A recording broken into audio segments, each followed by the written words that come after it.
Definitely been a long journey, but we are ready to start the final day of deep dive analysis, and it's definitely going to be a fun one here. We're looking over the fall major champions, and looking to become back-to-back major champions in Gen.G Mobil1 racing.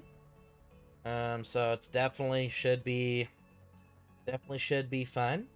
Actually, I'm interested. I think Gen.G's Valorant team is actually played today. If I remember, or at least they were gonna play today. Gen.G. Oh, Gen.G did not play today. When did Gen.G play here? I'm actually interested here, real quick. Regular season. Gen.G they play in 2 days. Okay. I think it's also. Oh, it's Gen.G. I didn't know that. Well, tweet's already out, but Gen.G is here. You're here for Gen.G? Yes, sir. Welcome, everybody, here to the final episode of the deep dive analysis for the RLCS Winter Major teams. And I can't wait for us to get started. This is the one I've been most excited for. Carmine Corps was, of course, the team I was second most excited for, but Gen.G, they're a completely different breed when it comes to teams, especially since they came into North America. Everyone thought they were going to be maybe like the 9th or 8th best team. Some people put them in like 5th, but no one really thought they would be where they are at now. And I think the biggest reason why they're at where they are right now is just because of how much how they grind the game. Hey, Zach Tech, how you doing, homie? Welcome to the stream. Thank you so much for the follow. Welcome. How you been doing, man? And Fours, welcome to the stream as well. Fours, the GOAT. But Gen.G Mobil1 Racing, this team, so solid. You're doing good, Zach Tech. Nice. Oh, Sprag's in here as well. We got the whole gang in here for Gen.G. And everybody, remember, after today, we'll be doing a final prediction as well as a power ranking of teams. And actually, Taz, I don't mean to. Hopefully, this isn't too much to ask, but would you be able to see if you could get me like find me one of those like tier list makers, but for the RLCS Winter Major teams? If it's too much to ask for, it's all good. I'll just try to use like a Google Sheet or something like that. But I would love to make some like a sheet like that to do power rankings. Give you a minute, sound good, or a millisecond. I don't want.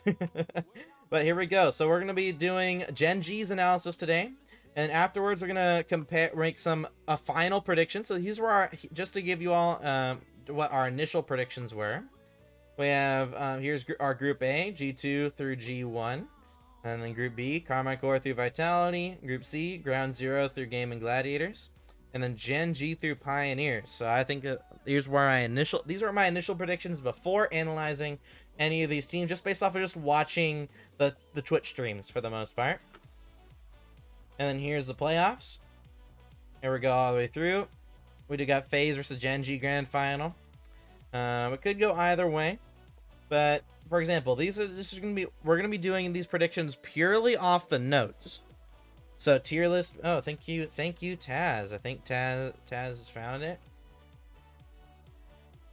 Oh yeah, awesome. Thank you so much, Taz. So I'll be doing a power list right after this. But without further ado, everybody, let's get into this. And everybody, if you and of course, since this is a stream, if you're watching on YouTube, then of course you can skip ahead on this part. But if you are watching, of course, the stream, we got to make sure we know what we're using to analyze pro level teams. So that's the first thing we're gonna be going over is what are we looking for when we're analyzing a pro level team. Now it looks like Gen.G they've had a lot of recent. I believe they won the first regional. They got second at the second regional, and then they got 5th to 8th in the third regional. So, however, the only teams they've lost to so far have been FaZe in complexity, I think, so far. So, not a lot of people that they've lost to. So you can never write off Gen.G. But what game should we look at for? So they lost a game to Shopify. Well, we should probably compare Gen.G to another major team. Let's look at game 4 versus Dignitas. That might be good. Actually, game 1 might be good. I mean, it's third round here, so we'll look at game 1 between Doomsee and Gen.G. Group stage. That's a good thing about NA is RLCS referee sorts all this stuff. There we go. Of course, we'll look at the stats momentarily here. Players, we want to see positive demos here. So, Chronic, positive by an infinite percentage. Noli, positive as well. And apparently Jack, barely negative. So okay, so this is overall good. But in general, there's not a lot of demos here for a Pro Series. So that is something to be interested in right now. We want to look at going into this game. Average boost. Average boost seems to be pretty good. I think for most part, pro gameplay, if you're sitting at 49 or above average boost, you're at a pretty good standing. And we can see all 3 players on Gen.G actually sitting at a good 51. So boost percentage is great. Big pad count. Nola seems to be more of a big pad player. And they're all pretty decent at grabbing pads. I would say like to see Noli's mini pad count be picked up a little bit. But overall, in terms of speed, Dree's, of course, the fastest. Overall, relatively decent speed game. The main thing we're going to look at is the ground percentage, though. Everyone's between 50 and 60. And for wondering why the ground percentage can sometimes be important, I look at ground percentage as if it's below 60 or above 50, you're normally in a good place. Because if you're above 60, that could mean you're hesitating on going for balls you need to. Whereas if you're below 50, it could mean that you're pre-jumping things that you shouldn't be going for. That's something just to keep in mind. So let's look at game 1 here. Dignitas actually managed to win this game. That's something we want to look at here. Alright, so, but before we go, like we talked about, we have to start off with, making sure we're able to understand why, or what we're going to be looking for when we're going into pro gameplay. So, there's a couple individual things. So, for example, if someone's air dribbling the ball through the air, we want to see pros. We want to see them force high, but we only want to see them force high when it becomes threatening.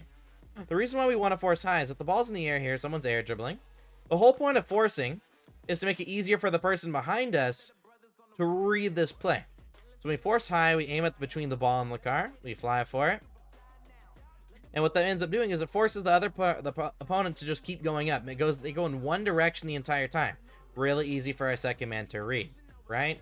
But for example, if we were to force low, aiming at this part of the ball, then what ends up happening is they're going up in one direction. They can get a reset or start air dribbling it down. And they can use that reset or fake it or air dribble it up or air dribble it down. That's a lot harder for our teammate to read. That's why we want to force high. But then we want to force only when it's threatening, right? So if someone's air dribbling off their own backboard, it's not threatening. If someone's air dribbling from the midfield here into the corner, that's also not threatening, right? It only becomes threatening when they're actually able to put a good shot on target. So right in front of the skull box here is known as the sweet spot. And it doesn't change who is individual. So if first killer is dribbling off the backboard, you still only want to go when it's threatening. It only becomes threatening when first killer or a bronze or a gold, a plat player, a pro, any pro get into this part in time. But it doesn't matter who is air dribbling. It only becomes threatening right in front of the net. Now, first killer, for example, might be able to air dribble off his own backboard, and then it becomes threatening right here. But you don't challenge any of these points until he gets to right here. That's when you challenge and force high. Because what happens if you force high too early? It means that they'll be able to, you just force them high, but then they'll be able to regain possession and then keep going through the air until they get to a spot where it's threatening, right? So you want to make sure you force high only when it's threatening. But the two team concepts that we're going to be mainly looking for is making sure both teams understand the concepts of possession and off-ball pressure. I mean, excuse me, not off-ball pressure. That's one. Okay, that's one of them. But looking at the 3 necessary areas of the field. Excuse me. There we go. Areas of the pitch. There we go. There we go. We're going to be looking one possession. What is possession? Well, at the end of the day, in order to score in Rocket League, you physically need the ball, right? And since you physically need the ball, what you end up needing, what's the logical sense in ever giving away that ball? Just try and get it back, right? And normally the only objection to this is, well, what if you have 0 boost? Well, even with 0 boost, you can still maintain team possession by losing the 50 behind you to a teammate, right? But also on top of that, normally the other objection after that is, well, what if your teammate has 0 boost? And that means for me, it's more of a failure on the teammate because they should have been grabbing pads while they're getting into position. And let's say they were in, they tried to grab pads to get in position, they could also just lose the 50 back to a teammate that's behind them, right? If second or third man don't have boost at any point in time, I would say it's a fail on their job, though. Doesn't mean that we should ever give away possession, though, because at the pro level game, possession is necessary. And it's both teams are fighting for possession, so you don't want to give away the ball for free. You're just making it easier on the other team. All right, and then the next part is, what are the 3 necessary areas of the pitch? The 3 necessary areas of the pitch are the ball, support, and then off-ball pressure. We can represent these areas of the field. Let's say the ball is right here, for example. Then we can represent the ball area around here. We can represent support as like this. And we can represent off-ball pressure as here for the most part. Alright, you're officially here. Nice. Welcome, Forrest. Welcome to being officially here. But normally people understand why there needs to be a ball and a support guy, but some people don't understand why there needs to be off-ball pressure. So what it means to have off-ball pressure is essentially, or what it means to not, what does it mean to not have off-ball pressure?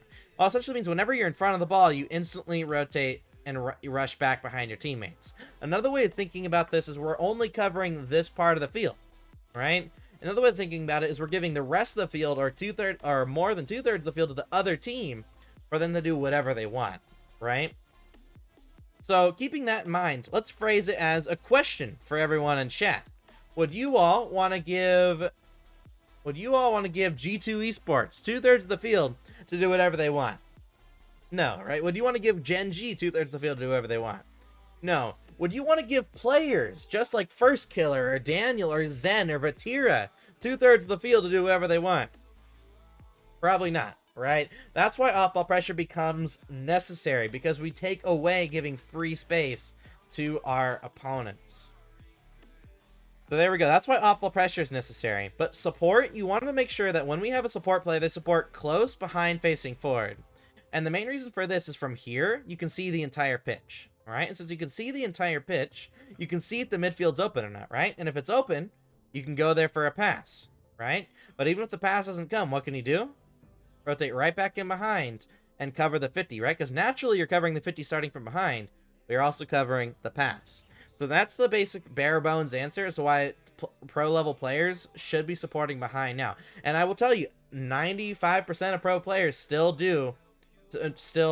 rotate like this properly, but there are a couple exceptions of players that for some reason still go mid instantly every single time.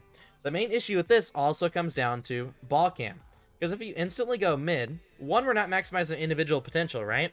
Because Rocket League's a very momentum based game, but just with facing forward alone, our sphere of influence is huge. But then with boost, it's also massive. But when you have someone going instantly coming mid here, they're only useful for a pass, right? Because he can't go for a demo, because he's going with the flow of the opponents and against the flow of our teammates, right? Because naturally these flows oppose each other, because we're trying to stop each other from going to each other's net. But when someone goes for a demo like this, what ends up happening? Well, it's a lot easier for our opponents to avoid the demo because they're going in the same direction. But it's also slowing down our own team because we're going in the way. And think about it naturally. You have 4 people going this direction, 2 people going in this direction. Where do you think that ball's going to pop out? Gonna go pop out this way to the side with 2 people, right? So keeping that in mind, that's why second man can't instantly go mid, because of that. But also the ball cam issue, we can't see if someone's watching mid, right?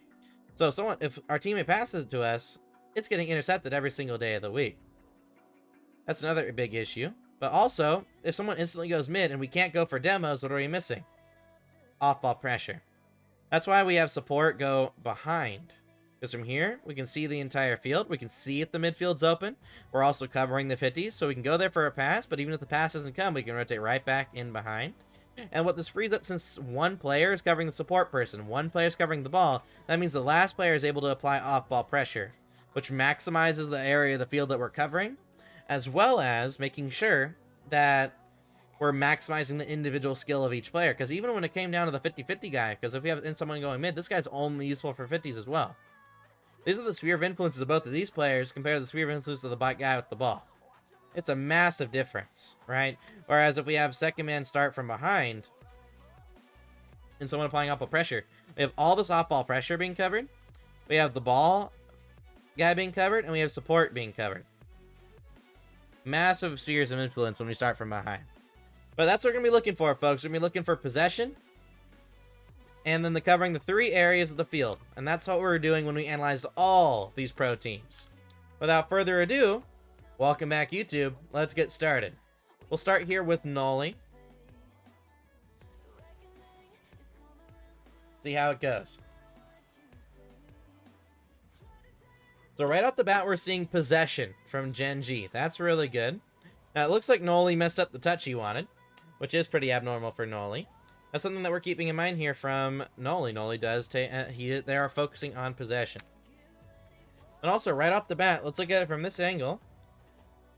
So it looks like we don't have a support player for Noli. So that's one big issue we're noticing with Noli right now is Chronic should be filling in support for... Actually... Excuse me, that was just excuse me. Let me look at this. It looks like he meant to pass, yeah.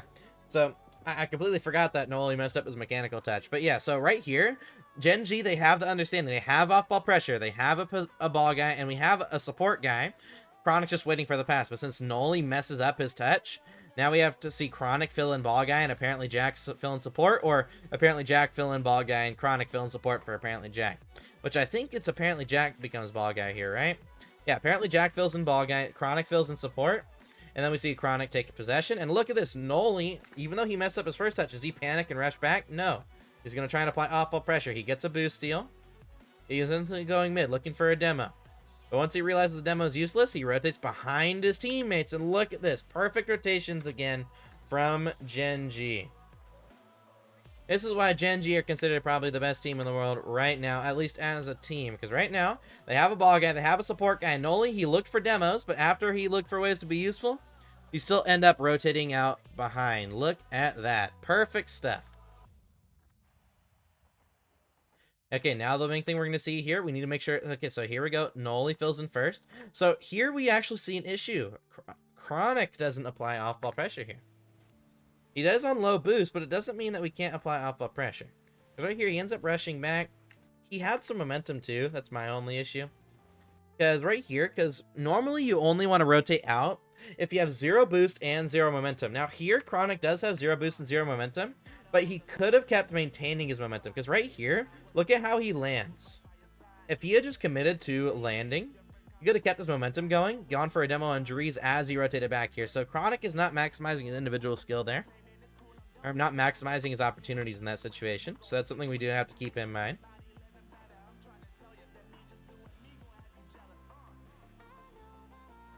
Here we go. Noli going to fill in support. Now he's going to fill in support behind Chronic.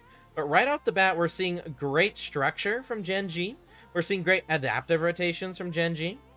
The only thing I think we're noticing so far has been individual things. Which honestly would make Gen.G and G2 very similar.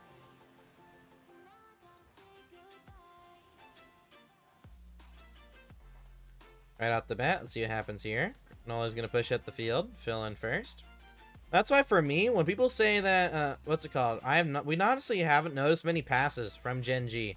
Normally what EU teams are really good at, when we look at EU teams tend to go for a lot more midfield passes. Like someone will go for a demo still in EU, and the EU players will still start from behind, but even if an opponent is watching mid, some EU teams are so good at passes that they'll still go mid and ask for a pass and still put a shot on target. But for example, G2 does this as well. EU teams also like passing upfield to their teammates, but G2 does that as well. So for me, playstyle isn't like, there's no, at least nowadays, there's no NA and EU playstyle. All the top teams, NA, EU, OC, SAM, and MENA, all the same idea of high-level rotations, except some teams play with a little bit different focuses. That's the main thing we notice between different teams. So apparently Jack's going to fill in first. Chronic fills in second.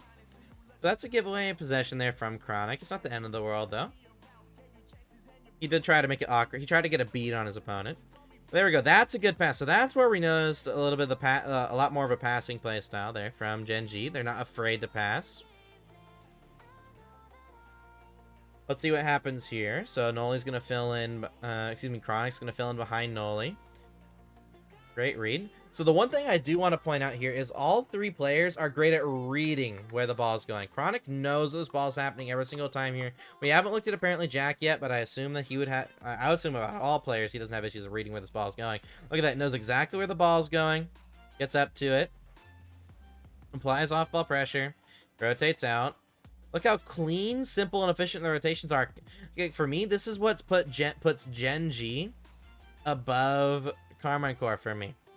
Is right now, because Gen.G, they have the great adaptive rotations, but they have a structure compared to Carmine Core. That's why for me right now, Gen.G is slightly better than Carmine Core. Look at this read here for apparently Jack. And look, we can switch to any player.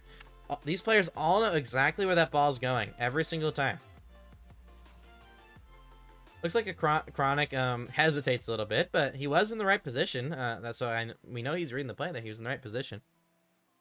But yeah, so right now, Gen.G definitely looking very, very good. Chronic forces high. He forces high again. Gets a good follow-up here, so why is this a goal? That's the question that we had to ask ourselves here. So it does actually... So Chronic, he ends up reading that play really well. Let's look at Null. There's been a couple times now where Noli's just thrown himself at a ball. Grease is just faster, I guess. Apparently Jack. Could apparently Jack have avoided the demo? Or why is apparently Jack kind of stuck? So apparently Jack, he's right here.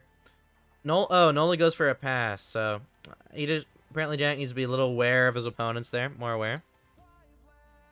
Yeah, he did misread the touch there but I think Chronic still reads the play. I think it was just a little misread there. It was a good play from Dignitas, nevertheless. So don't get me wrong. Great play from Dignitas, but a couple of individual issues there from Gen.G.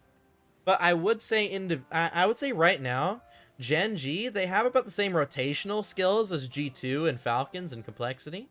But they are just slightly better individually than G2. The only team that I think Gen.G are worse than individually right now are FaZe. I think that, because essentially when we look at that team, we got Sipical, where I think Sipical is probably the only player who's worse than, say, their counterpart.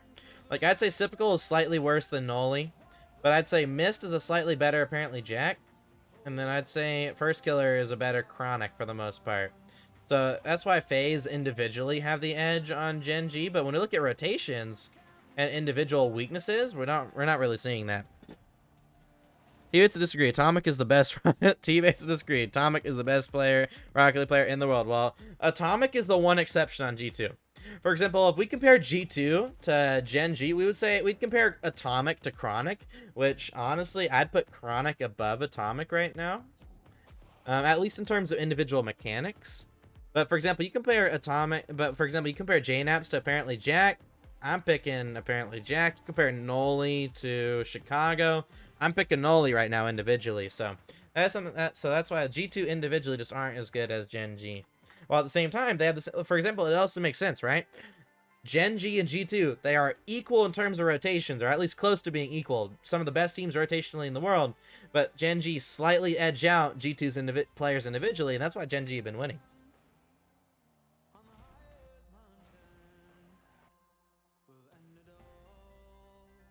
I'm gonna look at Noli here. It looks like he had some issues reading the play earlier. Yeah, so it looks like Noli might actually have some issues with reading the play, which would make sense because Itachi had some issues with that as well. Carmine Core in general known for being very pre-jumpy.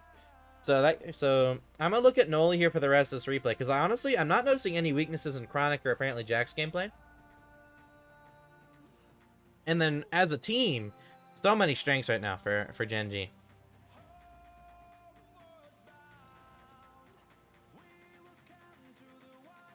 Right here, so that's a good... He did react to that hit, though. He didn't know the ball was going there. See, he takes possession. So I think with Noli, it's kind of similar to some of the pros we looked at over the last couple of days, where he does read the play, but he's not the best at it. I think it's more on slower plays, he knows where the ball's going. But on faster plays, or when his team is under pressure, he doesn't know where the ball's going, and then he decides to react to it. So I think that's the difference between Noli and, say, the players who do know how to read the play. So Noli's actually very similar to Knight in that respect. Knight is also very similar in regards to he reads slower plays, but not faster plays.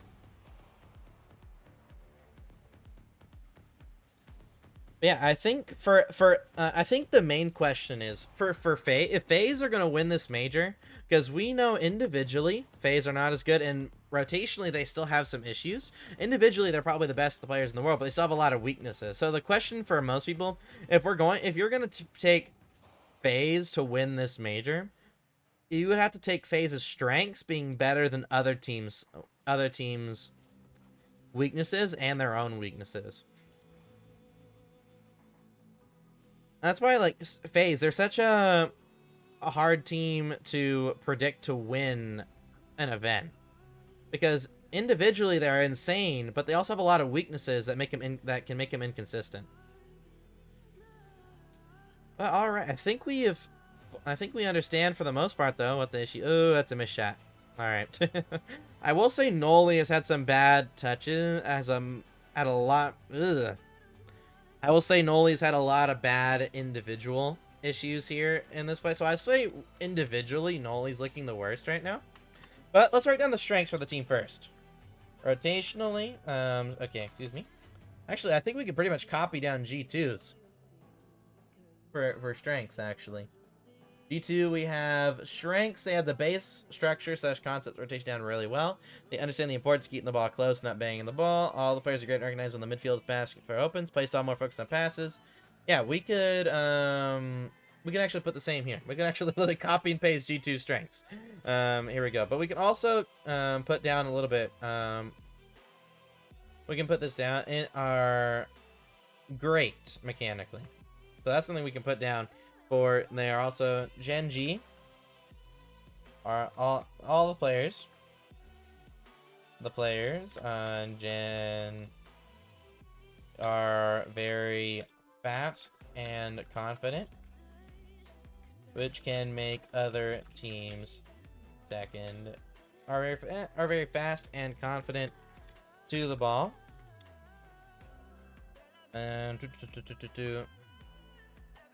all three players can read where the ball is going, which leads them to be a step ahead of other teams.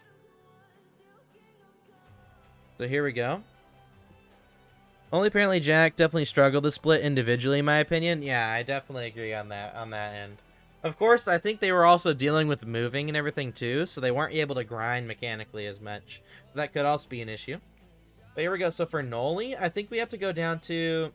So for example, what we've written down for Exotic, what we written down for all of Gladiators, what we've written down for Kaka, what we've written down for Mist and for Night. We can definitely see their issues come more from they can read the play when it's slower, but it's harder for them to read the play when it's faster, when the team's under pressure.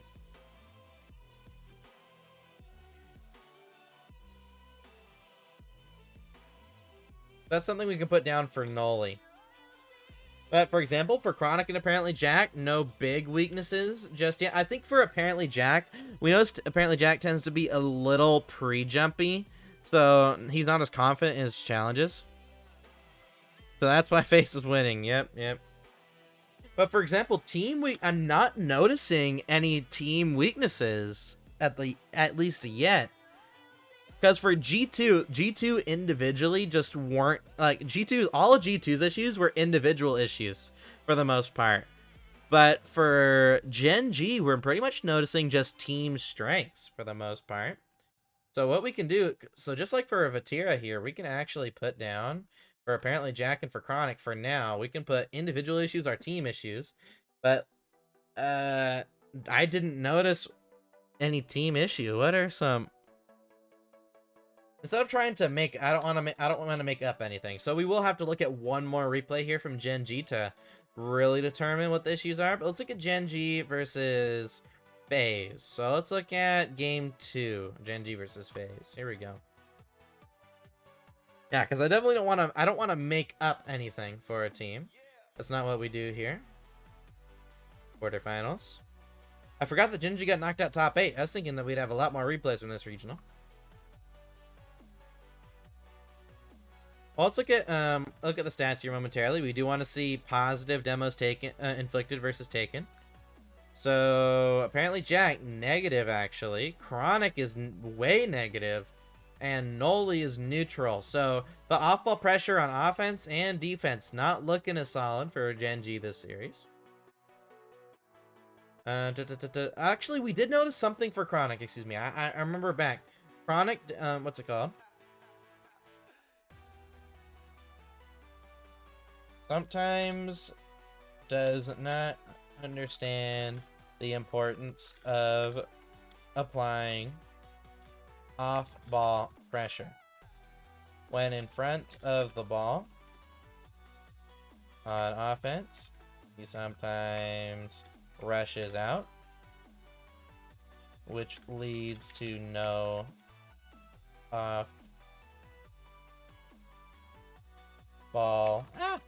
ball pressure.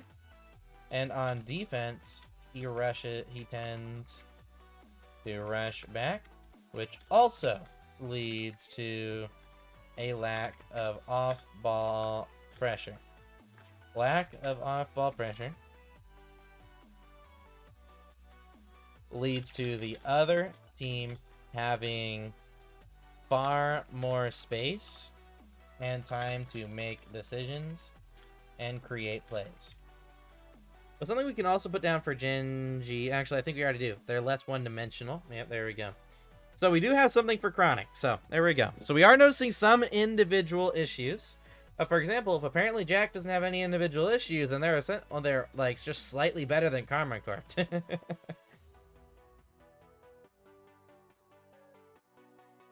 Let's look at game number 2. And remember, everybody, after tonight, I will create the document tonight, and then I would love if I can get as much support as possible when I post this to Twitter. I'm also going to see if I can post it to Reddit as well.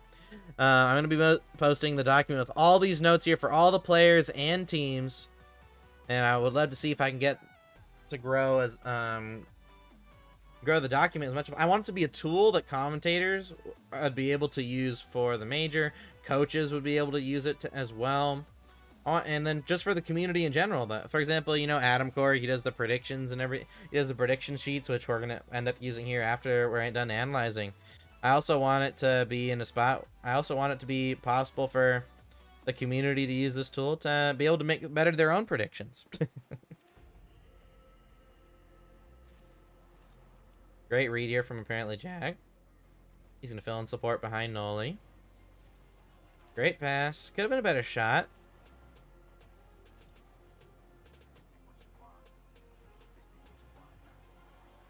Yeah, right now, I think Gen.G are really showing us the definition of if you master high-level rotations, the only thing you have to work on is individual skill. I think another team that's showing us that is G2, of course. G2 and Gen.G right now are pioneering the high-level rotation right now. Great shot. Let's see if he rotates through, applies off-ball pressure. We'll skip over to Chronic now. We do want to see why he doesn't apply off-ball pressure sometimes. He's going to get hit in front of the ball here. Now, does he rush back? Yeah, he is kind of he's just trying to go him back. Pulling it back. There we go. Chronic. Push that ball forward. Apparently Jack. Gonna fill in support behind his teammates here.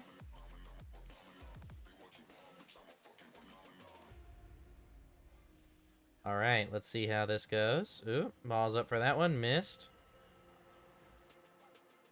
Here we go.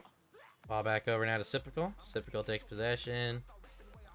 Noli misreads that one. Ooh, Chronic gets beat on that one. That's surprising. This is what we're talking about.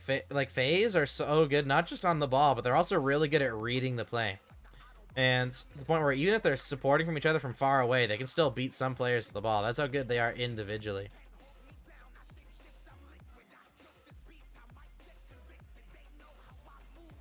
Great pass from Chronic. Great patience as well. As we can see, actually I want to look at Chronic here. I wouldn't be surprised if his percentage behind the ball is far more than his teammates. Possessioning. Oh yeah, look at this. look at this. Even though I think Noli self-describes himself as the person who's normally behind the ball the most, but Chronic is actually behind the ball more. And because we can see, even with Noli, we see off-ball pressure, but with Chronic, we don't. Actually, wait, I could have literally just clicked on the stat. I could have just clicked on the stat that said behind the ball. Yeah, look at this. Behind the ball, Chronic. Almost, actually, yeah, a full percentage almost. More than Noli. And I realize that just because he's not applying off-ball pressure. Like, Noli, he goes for off-ball pressure, but, for example, when Noli's going for off-ball pressure, he just knows what's the most useful thing to do when applying off-ball pressure. He's still able to get behind in time. Apparently, Jack, he likes to create more ways of applying off-ball pressure. That's why we can see we tend to see him a little bit more in front of the ball than his teammates, because he's even better than Noli at knowing what is useful when applying off-ball pressure. Then I get out, on my side.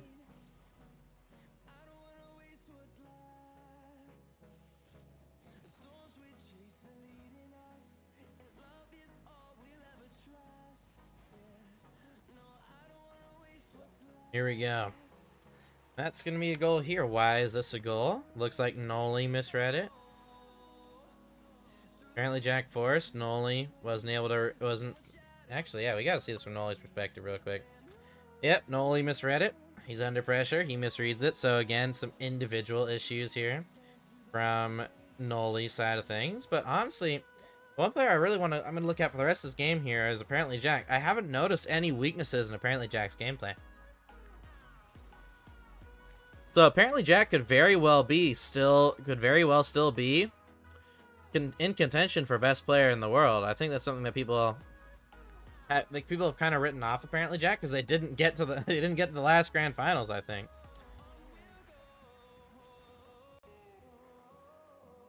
But for example, apparently Jack, he still has less weaknesses than First Killer. It's just he's not as mechanical as First Killer.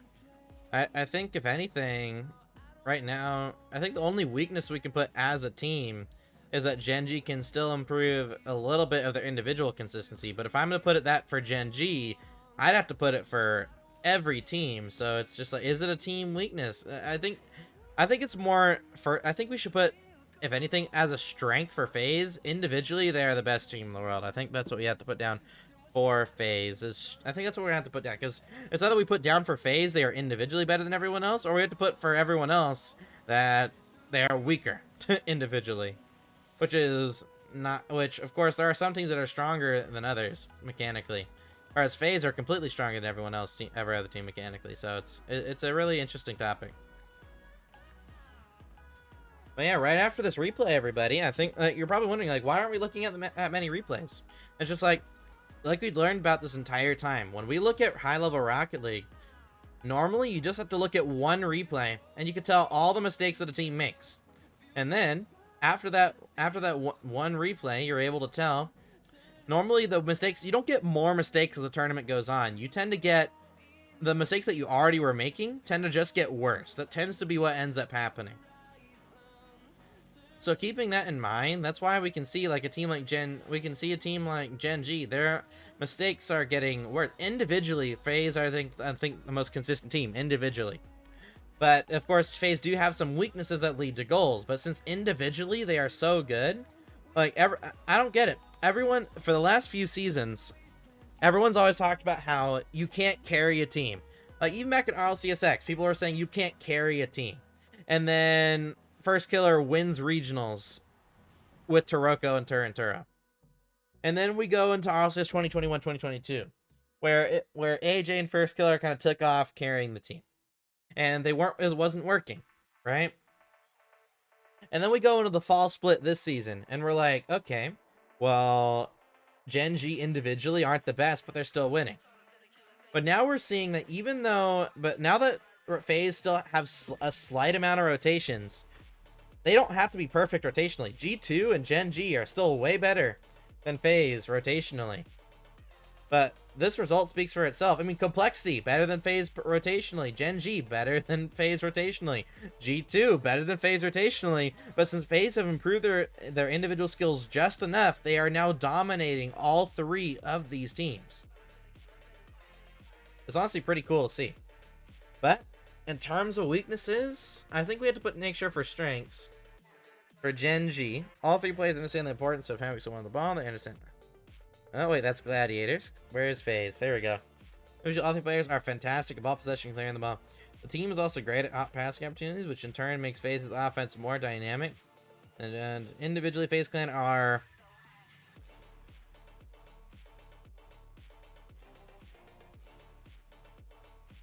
three of some of the best mechanical players. And at reading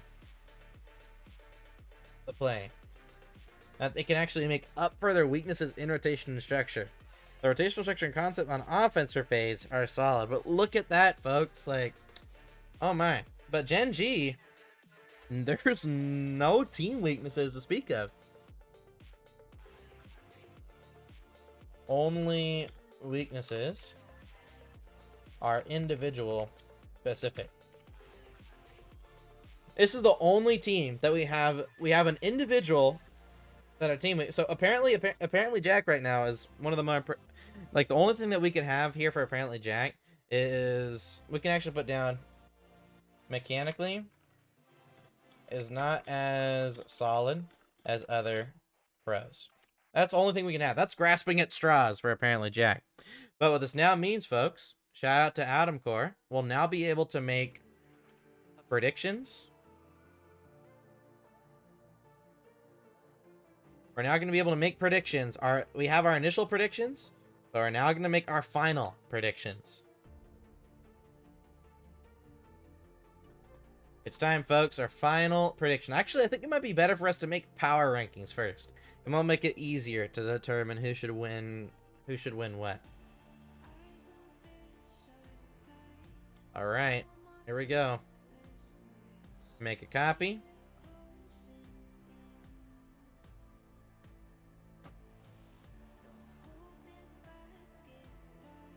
Okay, and then final prediction. Alright, make a copy. And let's get started. Okay, folks. It's power ranking time. Let's see if it ends up... if this loads first. I don't want it to crash. There we go. We got it.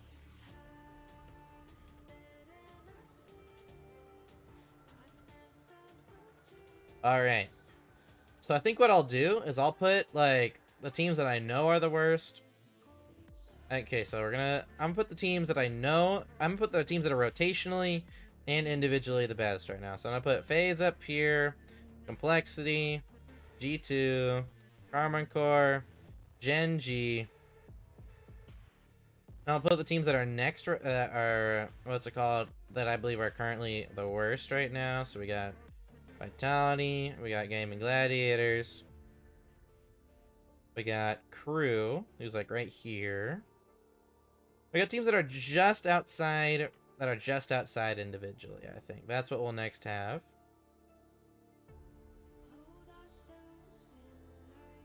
Falcons, Oxygen.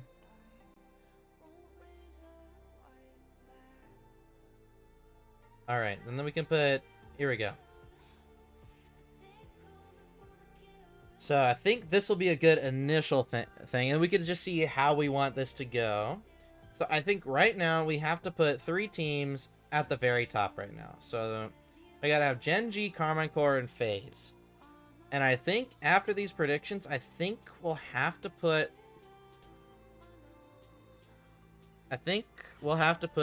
right here. I think this will be our predictions here. And we'll be able to move these down.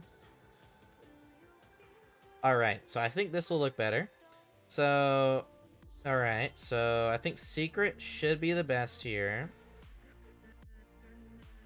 Ground Zero or Falcons? I think Falcons have a higher floor. And then Dignitas, and then KCP. Yeah, I think this is good. Crew's kind of on their own level. All right, so anyone in KC number 1, Team Liquid should be first of A. I haven't sorted A yet, so I just think all the Carmine Corps should not be number one. Like I said, I'm doing this off the notes, right? So far, Gen.G have no team weaknesses. They only have individual weaknesses. And if we compare individually, Noli is pretty much the same as Exotic. And then Chronic is slight. His issues are still not as bad as Itachi's issues. And then apparently Jack mechanically is not as solid as other pros, but he doesn't need to be against Carmine Corps. So I think Gen.G should be better than Carmine Corps. And then Phase, for us, the question becomes, Phase rotationally should be third. Rotationally. But their strengths make up for it. So the question becomes, do we put Phase third? Or do we put Phase first? Phase won the last two regionals. So I think just because it's a power ranking, Phase should be first. And then I think for me, I think individually, G2 are at the bottom of this list. So G2 rotationally are better than these two teams, but individually they are nowhere near as good or as confident as these two teams. So that's something we have to keep in mind. So power ranking wise, so not how we think they're going to do at the major. I think G2 will do really well, but power ranking wise, they should be this low. So the question becomes, what's the order of these three teams? If we look at Complexity versus Oxygen, Complexity has a player with no individual issues, barely any individual issues from Raisable. And then if we look at strength, so they have slightly more strengths and slightly less weaknesses than Oxygen. So Complexity should be in front of Oxygen. So now the question becomes, how does Complexity compare to Liquid? So Liquid individually are slightly better than Complexity mechanically. But, for example, they also are really bad at adapting rotation. But at the same time, for me, I think looking at the notes comparing Liquid to Complexity, I think they're actually fairly equal. The question now becomes, like, who would, if they're equal, then I'd say the more mechanical team should go on top. So I'll keep, okay, so this should be the order. So I think Group S is set, Group A is set. Now Group B, this is the big question for me. And honestly, Falcons should go up here, actually. I was wrong. And G2, G2 have a more dynamic... Falcons are either the beginning of this group or they're the end. And honestly, I think Secret should maybe it should be this. That's what it should be, I think.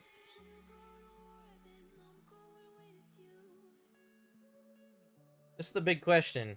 Okay, but I think we can sort out the group here. So G1 for me are the worst team at the major. And then, excuse me, I guess we have to put Gaming Gladiators down here.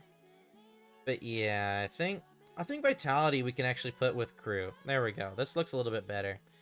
The G1 are down here, but they're better than Gaming Gladiators. Actually, can we make a new tier? Add a row below. Ah, shit.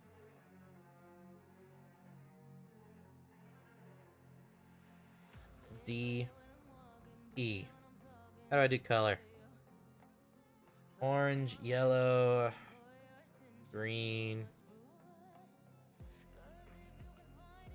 and then blue. There we go. There we go. So I think this would be more accurate as to what's going on here. I think...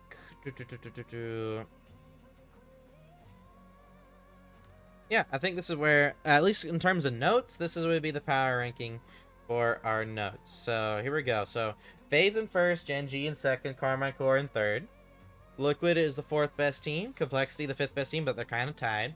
And then Oxygen and G2, Oxygen slightly above G2. And then Secret. Secret rotationally are not significantly worse than Falcons, and individually they're better, slightly.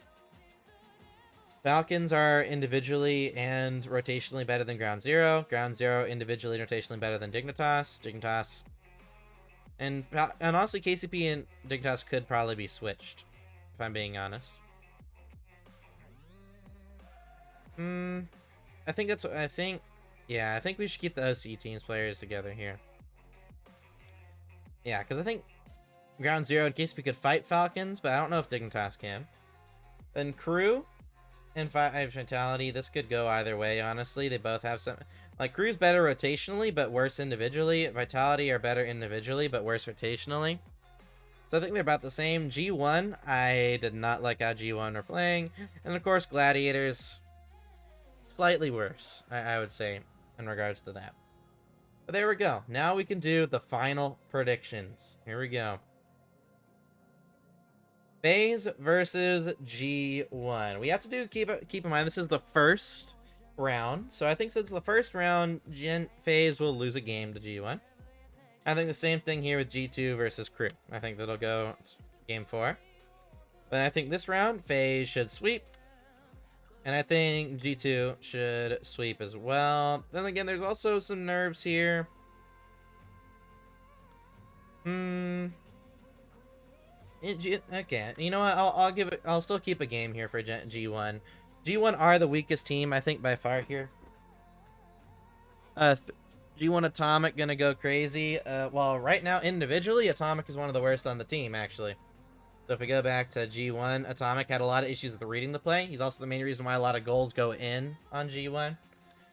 Against G2, that could be an issue. But I think Mark by 8 will be really good at disrupting G2. So should be game 4 there. And then G2 have never lost on land to FaZe.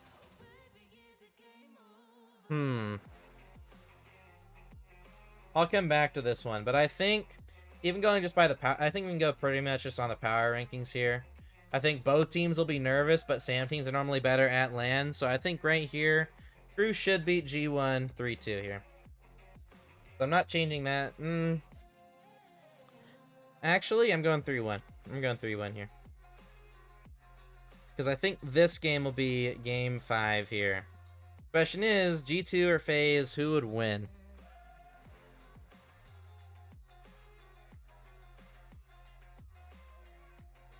That's my main question. I think G2 will do better at this land because they'll have some confidence. I think G2, they've also won groups last time. They look solid now. I think we'll give it to G2. And FaZe don't normally look as good in group stages anyway, so that also comes out on top. All right, and again, looking at the power rankings here. So looking at the Carmine Core, Dignitas, Vitality, and Falcons. So going by power rankings, it should be Carmine Core, Falcons, Dignitas, Vitality. Let's see if the matches end up that way. So I will say round 1, I think Dignitas will have the edge here, and they'll be able to beat Vitality here. But Carmine Core, they should be able to pretty easily beat Falcons. I'll give Falcons a game since it's the first round. But then here, I think Carmine Core, they should sweep this. And then Falcons should win this 3-1. I think Falcons should win this 3-1. At least going by the notes, the Falcons are a significantly better team. But even power rankings, first in this group, last in this group, I think it makes sense. And then I think it's last round. Carmine Core playing for first place, so I think they're gonna 3-1 that one. And then honestly, I think no matter what, Dignitas lose this. It's a matter of, though, would it be a game 4 or a game 5? That's my question. Would Falcons and Dignitas go to game 4 or 5? Because looking at the notes, Dignitas are actually a really solid team. Individually, they don't have many issues. They just have on defense. Defense is more of their issue. But luckily, Falcons are also very easy to read and one-dimensional. So I'm marking game 5 actually. I think Dignitas will go to game 5 in 2 series, and we'll only win one, but we'll only win one of them. Here's the big question. Okay, so Secret. I did say Gladiators looked good enough to take a game, and I'm gonna submit myself, and they're gonna take a game in round 1 against Secret. Going off power rankings, it is a little bit of an upset them losing a game. That's why I don't know. Should I keep Gladiators on the same tier as G1? I think because I don't think Gladiators are taking a series against anybody, so I think I have to keep them that low. Liquid and Ground Zero. So this is an interesting one. Because they're two separate tiers, but it's round one. Ground Zero, though, like, when we look at Ground Zero's notes, they have a lot of strengths, not a lot of individual weaknesses, but they do have a decent amount of team weaknesses as well. But the thing about Ground Zero is they have Fiber and Super Lucky, who work really well when they have confidence. So I think in round one, it's their first ever major match. I think I'm going to go with the game 5, because I think Team Queso showed us that just because it's your first LAN, it doesn't necessarily mean that you're going to play poorly. So Ground Zero, I'll have them take round 1 still. Secret versus Ground Zero, though, I think Secret just are a little bit more of a stable team. I think mechanically they're similar. So I think, even though I think I'm going to give this one on narrowly to Secret. Liquid should, of course, 3-0 this one. And then Ground Zero, of course, 3-0s. Gladiators. Secret versus Liquid, though. I don't think Liquid are losing more than one series here. OCE doesn't lose to Sam. I don't understand why you're saying Team Liquid losing this group is a crime when Team Liquid physically are just not as good as other teams. Team Liquid have the main weakness we want to notice here for Liquid is they are horrible at adapting. Mechanically, they're horrible at adapting, and their support is poor, which are not weaknesses that Ground Zero has. And it's round 1 as well. So I think Liquid should win this game here. But Secret are also just a more fundamentally solid team. So I think this would also go game 5. Which would narrowly put Ground Zero at first. OC doesn't lose to Sam. That's the one main thing. Like, actually keeping that, but that's also completely different rosters as well. Has KCP ever played a Sam team? Or like yeah, actually I want to see that. Looking at previous majors, the fall major, I don't think KCP played a Sam team. Oh, they did. Yeah. So KCP, Super Lucky has experience losing to Sam teams. So I think this prediction is fine. I think Secret do win that. Now the question is, how does this group go? It's round 1, so I expect Pioneers to take a game here. But Gen.G are just such a good team. I mean, just looking look at this. Like they're completely separate tiers. But Oxygen versus Complexity, we do have narrowly. I think we narrowly put Complexity over Oxygen. I think since it is a North American LAN, I think that's why we would give the edge here to Complexity. And then the question becomes Gen.G versus Complexity. This is an interesting one. Oxygen and Pioneers. I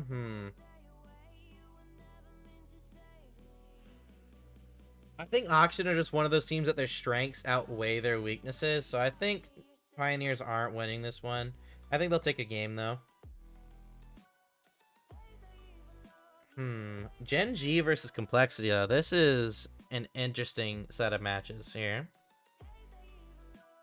Gen.G have had their number recently. Complexity also have looked good on LAN in the past, CRR included. Has looked good at Gamers 8 before.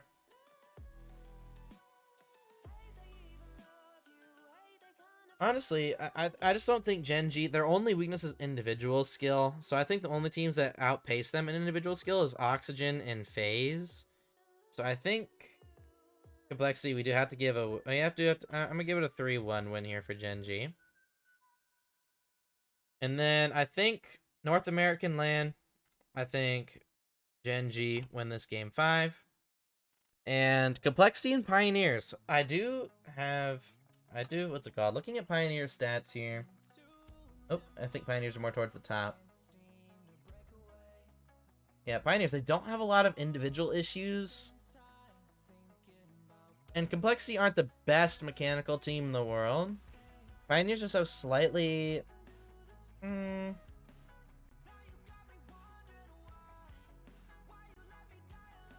have about the same amount of weaknesses. Complexity just has slightly more strengths. So I think we would have to put... But which team would have the ice in Game 5 here? I think this would go to Game 5, just based on their strengths and weaknesses, but I think we do gotta have an OCE win against the Sam matchup here at some point.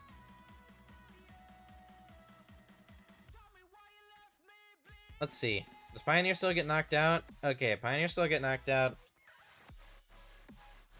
Yeah, okay. So I think Pioneers, they realize they're knocked out at Game 5. We'll go with this one here. Let's go with playoffs.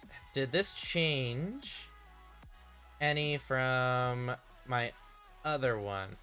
So initial predictions. Oh, my initial predictions actually stayed the same. Well, let's see. Well, at least for the group stages. I think group stages are pretty easy to go with on that one, so. Falcons versus Complexity. I think Complexity are slightly better. So I think that will stay the same. Liquid and Crew. Ooh. I think Liquid just individually outpaced them, so I'm detecting a sweep here against Crew. I think that's a difference here, isn't it? Yeah, I think I'm going for a sweep here. But looking at FaZe versus Secret, I actually think I'm going to change this to a 3...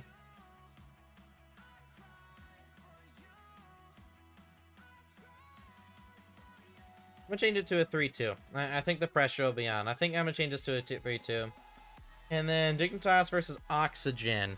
This is the interesting one to me. Oxygen just are mechanically...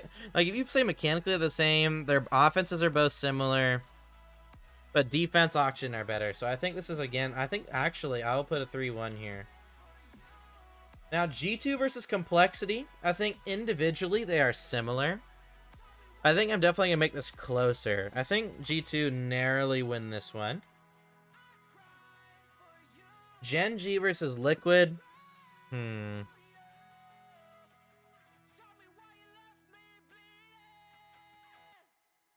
don't think Gen.G are beating Liquid here. I don't think...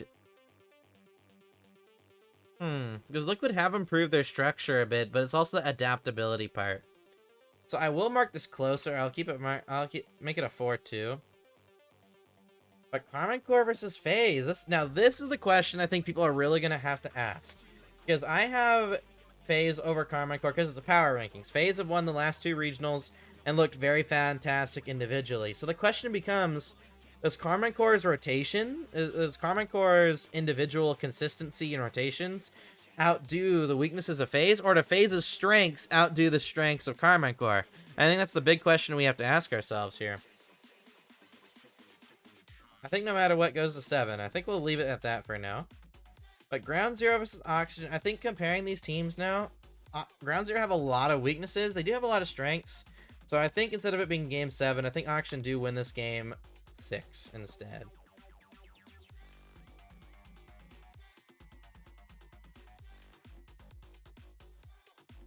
Actually, I think I'm going to change this to a game 1. A 4-1. Because I can see Gen.G. And I'm going to have Liquid 3-1ing here. 3-0ing here. I'm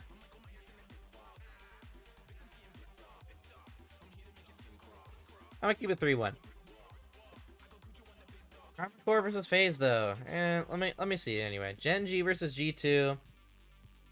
G2 individually would probably look better. If they make it to this point, G2 are probably looking good.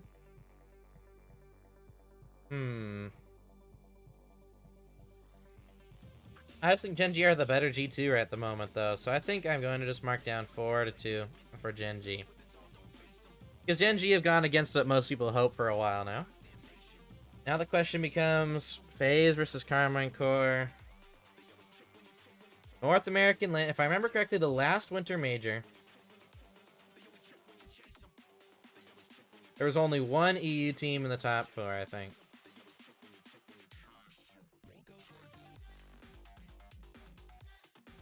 One, 2, 3, 4. Actually, there was only 1, 2, 4, 6. There's one team in the top 8. So I think we're going to give this here to FaZe here. Narrowly beating them. The question is, do we get FaZe versus Gen.G or do we get Oxygen? Individually, I'd say they're on par with each other, but I think phase are rotationally just a little bit more sound. Rise, I could also see, though, make it through. I think this would be the Game 7 match here.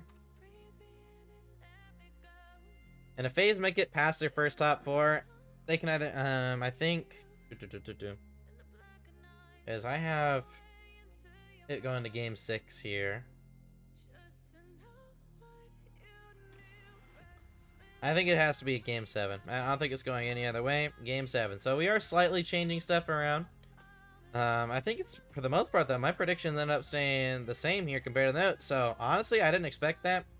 Although, I did change some things. I think it's more series matches ended up changing here. Because here with my initial predictions, 3-1s, 3-0, 3-1, 3-2, 3-2. So if we look at, and then we look at the main events here, we can pretty much compare it. Group A, 3-0, 2-1, 1-2, I think.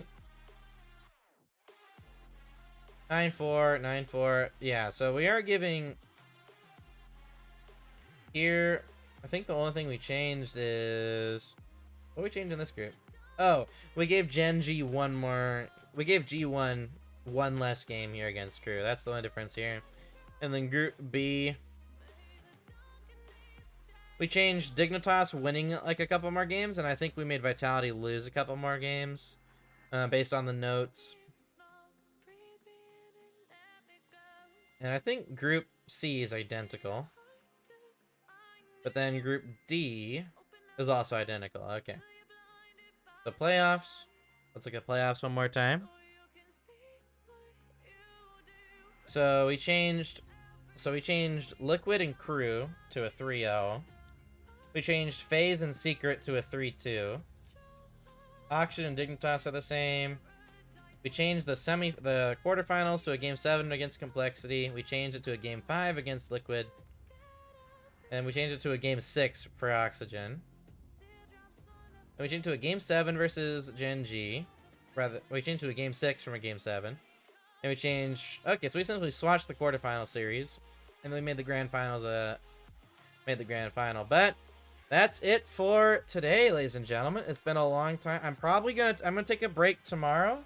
But Monday, I'm going to do... I think I'm gonna do an all-in-one stream. So Monday, I'll be doing any team people want. So Furia, NRG, Limitless, all those different teams. I'll be doing them on Monday. But Sunday, I'm going to take a day off from streaming. And overall, yeah, thank you so much, everybody, for showing up.